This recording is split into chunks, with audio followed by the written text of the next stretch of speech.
Hello guys, welcome back. We are back with our fourth video. Hopefully আপনারা সবাই ভালো আছেন। হ্যাঁ, তো ইউরোর ফার্স্ট ম্যাচ ডে শেষ হলো। যত বড় বড় টিম ছিল তাদের প্রত্যেকের ফার্স্ট একটা করে ম্যাচ খেলা শেষ অ্যান্ড ম্যাচ ডে ওয়ান শেষ হওয়ার পরে এখন আমরা একটা কথা বলতে পারি, টান টান উত্তেজনার প্রত্যেকটা ম্যাচ হয়েছে, প্রত্যেকটা ম্যাচের আমরা টাচ করব, বড় টিমস গুলোকে নিয়ে আমরা অ্যানালিসিস দেবো। তো শুরু করি। আমার বন্ধু যেখানে একজন ইংল্যান্ড সাপোর্টার, তার ইংল্যান্ডের ফার্স্ট ম্যাচ অফ ইউরো 2024 দেখে কিরকম রিয়াকশন? এক্সপেকটেশন নিচু হয়েছে না বেড়েছে? কোন প্লেয়ারকে নিয়ে তিনি সবচেয়ে বেশি ইমপ্রেসড, তা কাকে নিয়ে সবচেয়ে বেশি আনইমপ্রেসড? তো শুনি সেটা সোমাশিসের থেকে, যে কিনা একটা হার্ড কোর ইংল্যান্ড ফ্যান। সোমাশিস, কি ব্যাপার? ইংল্যান্ডের কি খবর হলো বল তুই ভাই। আচ্ছা, ইংল্যান্ডের রেজাল্ট এটা সবাই জানে। সার্বিয়াকে 1-0 গোলে হারিয়েছে।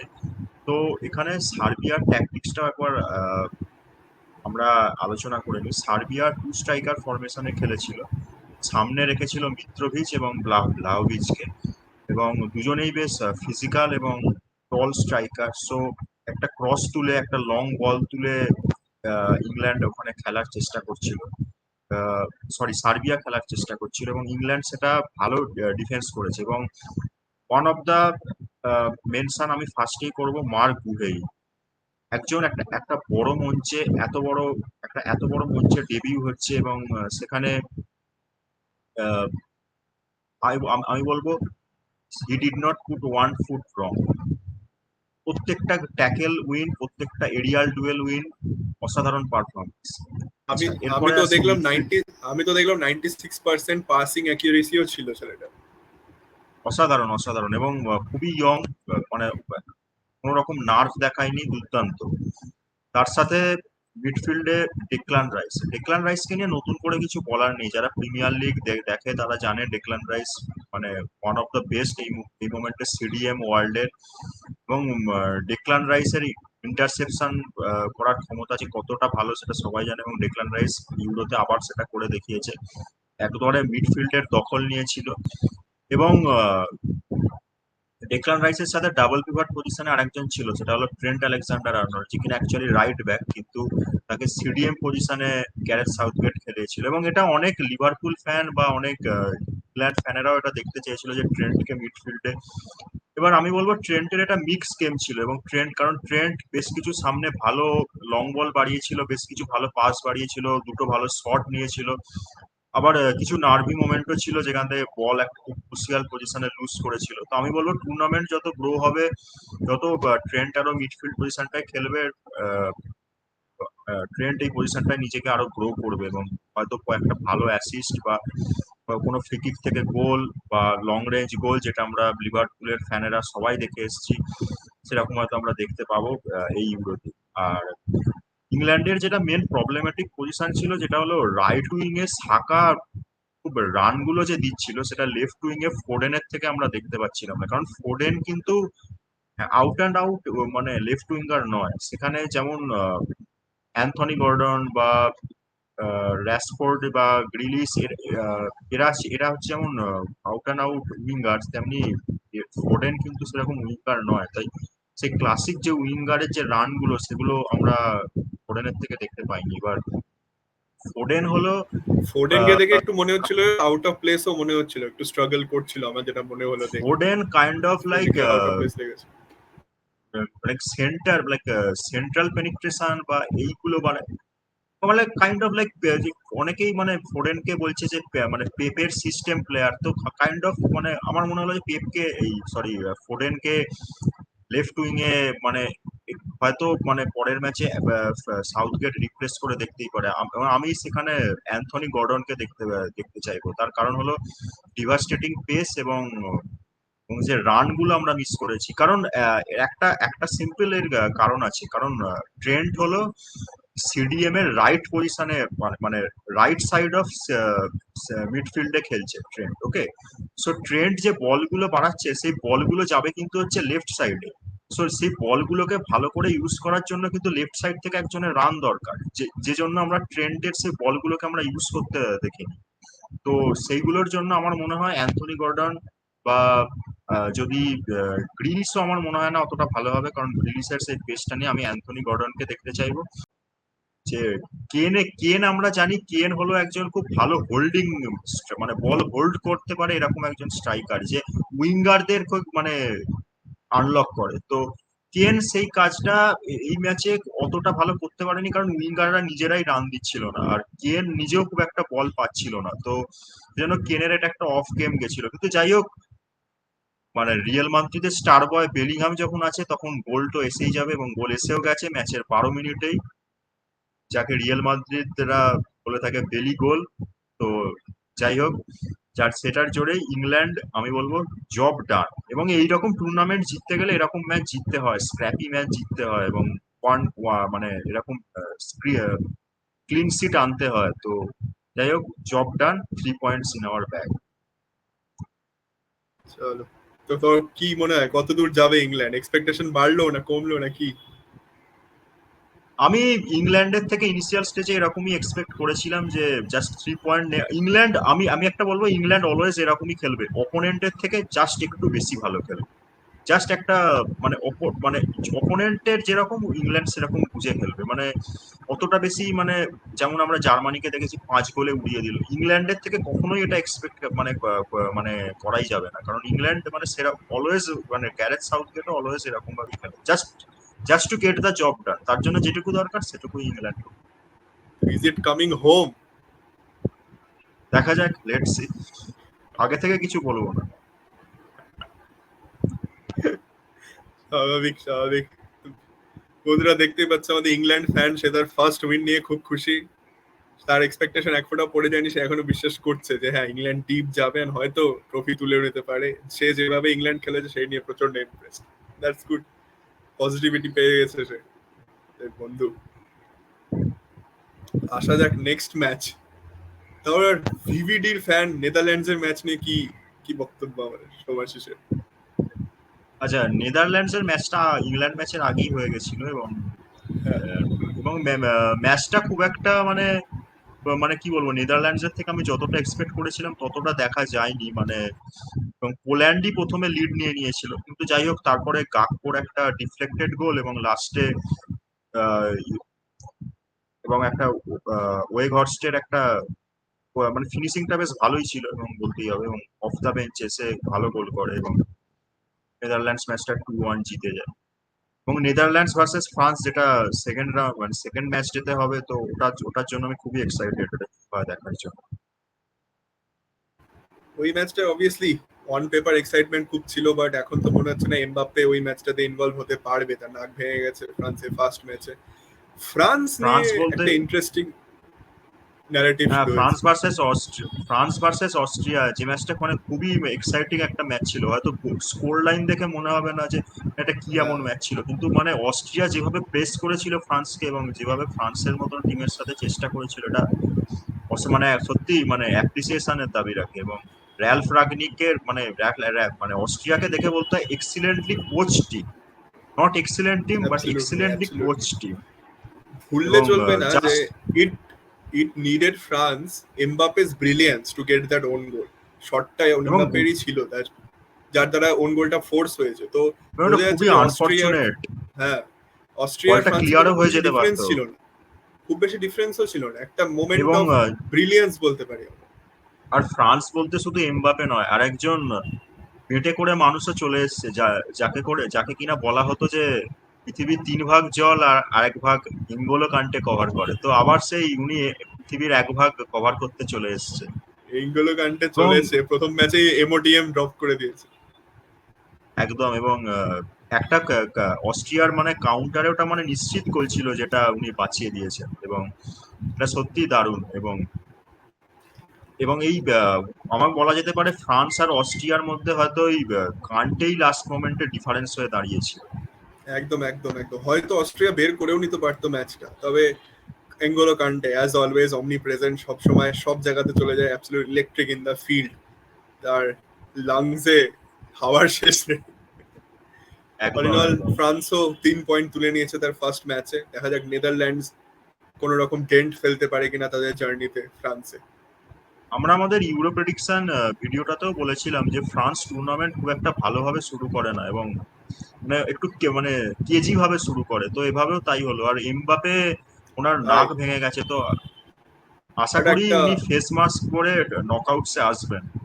তাহলে ফেস মাস্ক পরে কি আমাদের এমবাপ্পেকে লিটারেল নিনজা টার্টেল লাগবে দেখতে? মনে তো তাই হচ্ছে, এবং মনে হয় উনি রাউন্ড অফ 16 থেকে তো আসছেন শিওরলি। হ্যাঁ, এবং আমরা তবে একটা ফুটবল ফ্যানেরা এটাই চাইবো, উনি যেন টুর্নামেন্টটায় ফিউচারে পার্ট নেন, এবং এটাই আমরা আশা অবভিয়াসলি রাখি। একদম একদম একদম এমবাপ্পেকে চাই আমাদের, তাকে, সে না থাকলে ফুটবল এন্টারটেনমেন্ট থাকবে না। তবে একটা কথা অবশ্যই, যে যত বড়ই টিম হোক না কেন, এটা ইউরোতে ইজি ম্যাচ পাওয়া বা ইজি পয়েন্ট পাওয়া, একটা গোল করে নিলাম তো আমরা 90 মিনিটস বসে পড়বো, এইভাবে হয় না। প্রত্যেকটা টিমেরই ক্ষমতা আছে গোল করা, প্রত্যেকটা টিমেরই ক্ষমতা আছে যে লাস্ট মোমেন্ট অব্দি ম্যাচটাকে টেনে নিয়ে যাওয়া। তো ইউরো যেটা কাপে বেলজিয়াম খুব নর্মাল, ভালোভাবে বুঝেছে। একদম একদম একদম ইউরো কাপে আমরা এইটা একদমই আশা করতে পারি না কি আমরা অন পেপার যদি সুপারস্টার বা প্রোফাইল নিয়ে থাকি তো আমরা এমনি জিতে যাবো, এটা হয় না, এটা হবে না। আমরা বেলজিয়ামের ম্যাচে আসে আমরা দেখলাম যে বেলজিয়ামের ম্যাচে বেলজিয়ামকে কি করে সাফোকেট করা হলো ফার্স্ট হাফের ফার্স্ট মোমেন্টে একটা গোল করার পরে। এন্ড বেলজিয়াম নিজের নিজের গর্ত নিজেই করেছে, যেটাকে বলা যায়।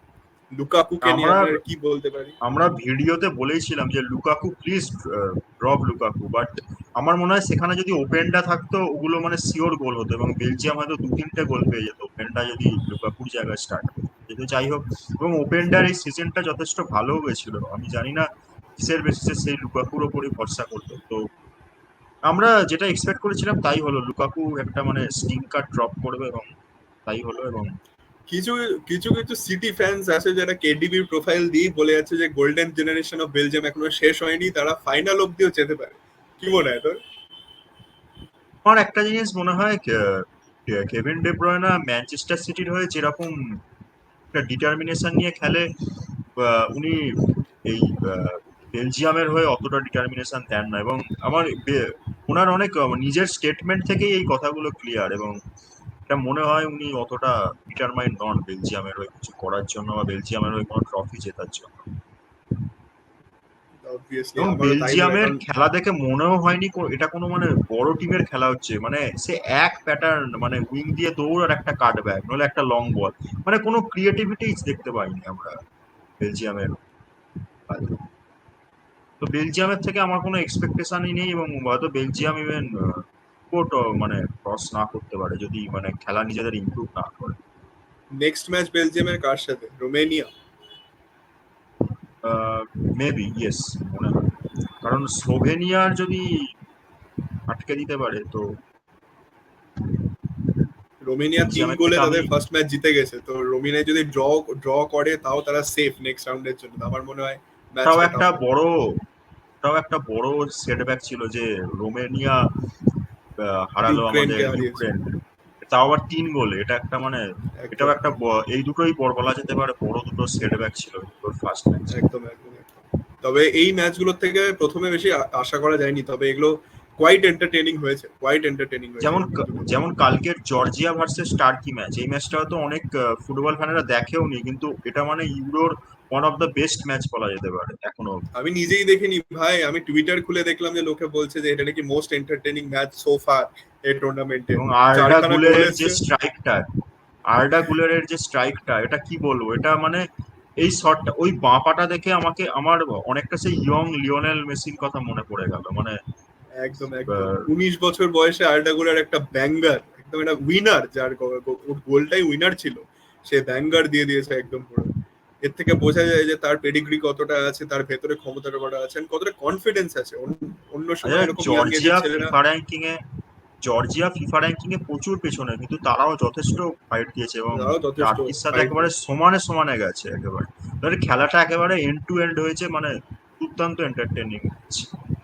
অবশ্যই এরপরে আসা অবশ্যই। যাক আমাদের ফার্স্ট ম্যাচ ডের একদম মানে লাস্ট, মানে যেটা সব থেকে মানে অ্যান্টিসিপেটেড ম্যাচ ছিল, মানে বেশিরভাগ ফুটবল ফ্যানরা যেটার দিকে তাকিয়েছিল, আমাদের Portugal fan, Ronaldo fan Soumya, কি মনে কেমন লাগলো পর্তুগালের খেলা দেখে? আমি একটা কথা ক্লিয়ার করতে চাই এখানে, ব্যাপারটা হচ্ছে আমি রোনাল্ডো ফ্যান, আমি দায়ী পড়ে পর্তুগালকে সাপোর্ট করি। এটা এমনই হয়ে যাচ্ছে যে একটা মানুষের জন্য একটা গোটা দেশকে সাপোর্ট করতে হচ্ছে।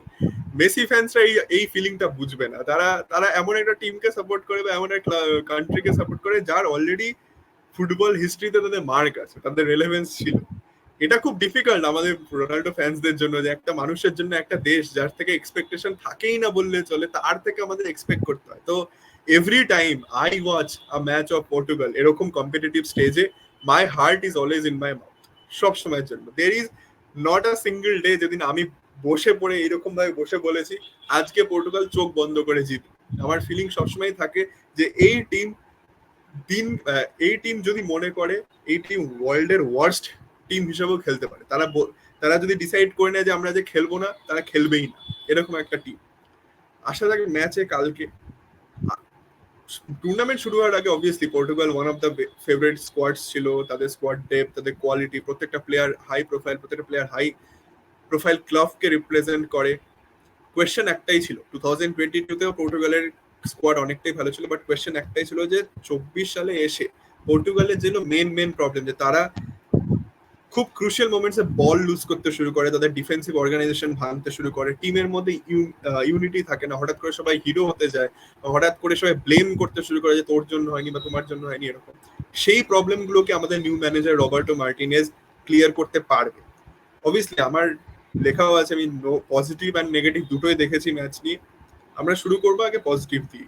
আমি শুরু করবো আগে এই যে কিছু কিছু জিনিস যেগুলো ইমপ্রুভমেন্ট সত্যি হয়েছে, সেগুলো হয়েছে যে হ্যাঁ, টিমটা ইউনিটি দেখা যাচ্ছে, টিমটা ইউনিটি অবশ্যই দেখা যাচ্ছে। কালকে আমরা দেখতে পেরেছি যে ইভেন দো প্রোফাইলিং খুব বাজে ছিল রবার্টো মার্টিনেজের, সে ঠিকঠাক করে রোলস ডিফাইন করেনি, বাট তাও প্লেয়াররা নিজেদের ইন্টেলেক্ট, নিজেদের এক্সপিরিয়েন্স কাজে লাগিয়ে একে অপরকে সাপোর্ট দিয়েছে।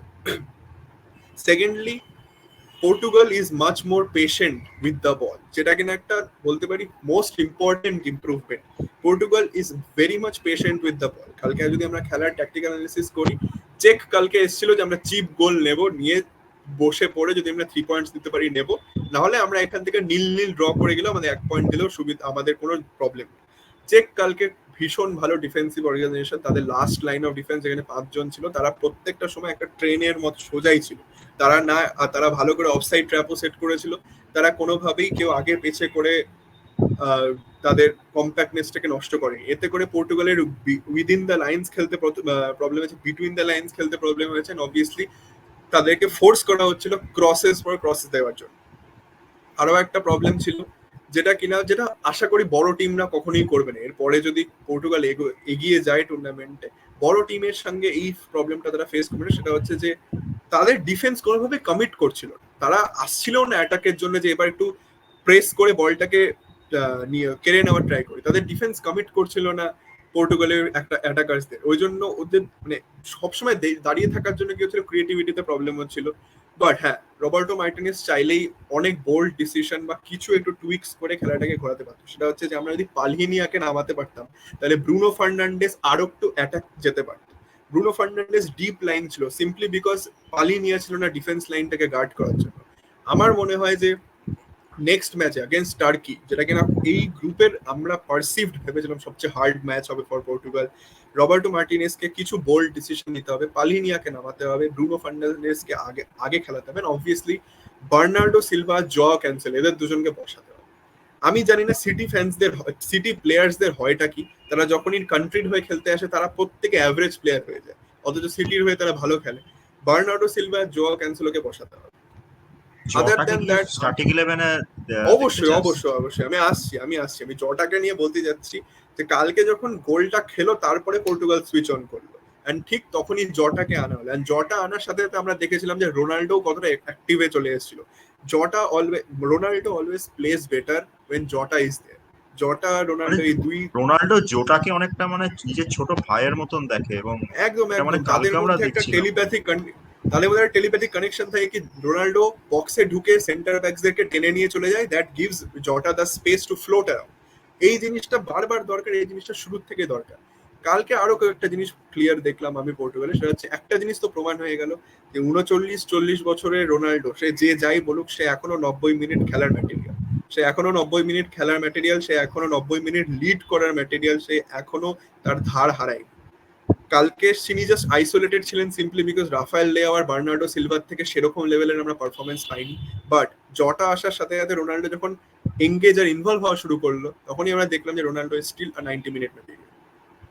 বাট अगेन আমি এইটা আশা করবো যে अगेंस्ट জার্মানি বা স্পেন বা আরো বড় টিম যারা আছে, জার্মানি নিশ্চয়ই কোনোদিনও লো ব্লক খেলবে না যতক্ষণ না তারা একটা গোল স্কোর করছে, তো তারা কমিট করবে। তো যদি কমিট করে, যদি অপোনেন্ট অ্যাটাক করতে আসে, তাহলে Rafael Leao will be very dangerous in his flank. পুরো পুরো খেয়ে নেবে, পুরো খেয়ে নেবে। কালকে যেটা রাফায়েল লিয়াও করতে পারছিল না, বাট সেটা যখন কমিট করা শুরু হবে তখন খেয়ে নেবে। তো আর জটার আপাতত একটা খুব অ্যানালিসিস এটাই। ভালো যেটা গুণ হলো, উনি লেফট উইং আর রাইট উইং দুটোতেই খেলতে পারেন, এবং একদম লিভারপুলে একদম ক্লপ ওনাকে লেফট উইং রাইট উইং, যদি রাফায়েল লিয়াও লেফট উইং এ খেলে তাহলে জটাকে রাইট উইং এ সুইচ করে দিত। নিশ্চয়ই নিশ্চয়ই, আমি তো বলছি বার্নার্ডো সিলভাকে ভাই বসাতেই হবে, নাহলে এই পর্তুগালের পোটেনশিয়াল আছে এই টুর্নামেন্টের বেস্ট টিম হয়ে, মোস্ট ডমিনেটিং টিম হয়ে ফাইনাল অব্দি যাওয়ার। রবার্টো মার্টিনেস তার প্রেস কনফারেন্সে বলেইছে যে আমরা প্রত্যেকে 7টা করে জার্সি নিয়ে এসেছি, মানে একদম ফাইনাল খেলা হবে। তো এই এই বক্তব্যের মধ্যে যদি তাকে তাকে যদি এই কথার উপরে যদি তাকে স্ট্যান্ড আউট করতে হয়, তাকে কয়েকটা বোল্ড ডিসিশন নিতে হবে। And first bold decision should come, bring on Palhinha and take Bernardo Silva out. নাহলে পর্তুগালের চাপ হবে টার্কির এগেইনস্টে খেলা। আদার দ্যান দ্যাট, আর হ্যাঁ আই এম কোয়াইট হ্যাপি কালকের দ্যাট 3 ম্যাচে পয়েন্টস চলে এসেছে। আর কালকের ম্যাচে আমরা একটা বারবার জিনিস দেখছিলাম, রোনাল্ডো মিডফিল্ড থেকে বারবার মানে একটা রান দিচ্ছিল, কিন্তু কেউ ওনাকে বলটা বাড়াচ্ছিল না। কেউ সে কি তাকে ম্যাচে লং একটা বল দিচ্ছিল না, কেউ তাকে মানে cross over the feet top যে ডায়াগোনাল বলটা বলগুলো দিয়েছে। বলে, হ্যাঁ ওভার দ্য টপ ভাই, যে আমার বলগুলো মাথা বলে ওই খারাপ হয়ে বলগুলো গেছে কালকে মিডফিল্ড, দেখে। মানে ওরকম রোনাল্ডো কালকে আমি দেখেছি অন্তত 10 থেকে 12 বার ট্রাই করেছে, মানে মিডফিল্ড থেকে যে হঠাৎ করে যে রানটা হ্যাঁ, দেয়া, কিন্তু মানে রোনাল্ডো রোনাল্ডো বারবার রোনাল্ডোকে তুই বারবার রানটা দিয়ে আবার ফিরে আসতে হচ্ছিল, মানে কারণ হ্যাঁ কেউ বলটা বাড়াচ্ছিলই না ওই রানগুলো দেবে। তো পারছিলই না। তাই মানে একটা ডায়াগোনাল বল যে একটা স্ট্রাইকারকে দেওয়া হবে, সে বারবার হাত তুলছে যে বলটা ছোড়, বলটা অবভিয়াসলি তুই যদি একটা কম্প্যাক্ট ডিফেন্সকে ওভার দ্য টপ টেস্ট না করিস, তাহলে ওরা এগিয়ে আসবে কি করে, তাহলে ওরা নাহলে ওরা ছাড়বে কি করে, স্ট্রেচ হবে কি করে। তো রবার্টো মার্টিনেজের অনেক দায়িত্ব আছে, বাট হ্যাঁ আগেন ইংল্যান্ডের ম্যাচের মধ্যে তুই যেটা বললি যে একটা টিম টুর্নামেন্টে এভাবেই গ্রো করে, কেউ গ্রো হয়ে আসে না। তো আমি এটাই আশা করবো যে কালকে যে কেজি ম্যাচটা বা কালকে যে হাই প্রেশার ম্যাচটা আমরা ফেস করেছি, এত frustrating match, this will help the players to grow and understand যে হ্যাঁ ইমপ্রুভমেন্টস এর জায়গা আছে, এখনো অনেক অনেক ট্যাকটিক্যালি বেটার হতে হবে। বাট হ্যাঁ 3 points in the bag, I am happy with that. কালকের ম্যাচটা যদি কোনোভাবে মানে পয়েন্ট লুজ করতে এবং যদি ড্র হতো তাহলেও বেশ মানে ট্রিকি পজিশন খুব হয়ে চাপ যেত। ছিল, খুব চাপ ছিল। অ্যান্ড ব্যাপারটা হচ্ছে আমি as a Portugal fan, Portugal supporter expect করেছি যে টার্কির এগেনস্টে আমরা হয়তো পয়েন্ট লুজ করবো, কিন্তু চেক আর জর্জিয়ার এগেনস্টে আমরা পয়েন্ট লুজ করবো না। যদি পয়েন্ট লুজ করে দিই তাহলে আমাদের এই ক্যাম্পেইনটা একদম ডিরেল হয়ে যাবে। এই দুটো টিমের থেকে আমাদের 3 পয়েন্টস চাই, জর্জিয়া অ্যান্ড চেক। চেক তো ডান, জর্জিয়ার থেকে আমাদের 3 পয়েন্টস চাই। টার্কিতেও আমাদের ট্রাই অবশ্যই 3 পয়েন্টসই হওয়া উচিত, কিন্তু না হলে ঠিক আছে, ওখানে আমরা 1 পয়েন্ট কনসোলেশন নিতে রাজি। আদার দ্যান দ্যাট আই তাহলে এম হ্যাপি। তাহলে ম্যাচ ডে 1 শেষ। ম্যাচ ডে আমরা 1 শেষ। এবং ম্যাচ ডে 2 তে বেশ কয়েকটা ইম্পর্টেন্ট মানে মাউথ ওয়াটারিং ফিক্সচার আছে, যেমন হচ্ছে একটা হলো স্পেন ভার্সেস ইটালি, তারপরে নেদারল্যান্ডস ফ্রান্স। Netherlands France. তো এই ম্যাচগুলোর দিকে আমাদের নিশ্চয়ই নজর থাকবে, এবং এই ইংল্যান্ড ম্যাচগুলোতে ডেনমার্ক আছে, আই থিঙ্ক ইংল্যান্ড ডেনমার্ক আছে। ইংল্যান্ড ডেনমার্ক একটা হ্যাঁ। বেশ ভালো ফিক্সচার আছে। এছাড়া পর্তুগাল টার্কি তো আছেই। Alright then guys, thank you for watching the video. আমরা চলে আসবো ম্যাচ ডে 2 অ্যানালিসিস নিয়ে। আমরা match by match analysis, detail analysis করার ট্রাই করব। আমরা তাড়াতাড়ি ফিরবো আমাদের 5th ভিডিও নিয়ে। Thank you for supporting us. যদি কন্টেন্ট পছন্দ হয় please like and share with your friends and obviously subscribe to our channel. Thank you so much. Bye from us for now. Bye guys.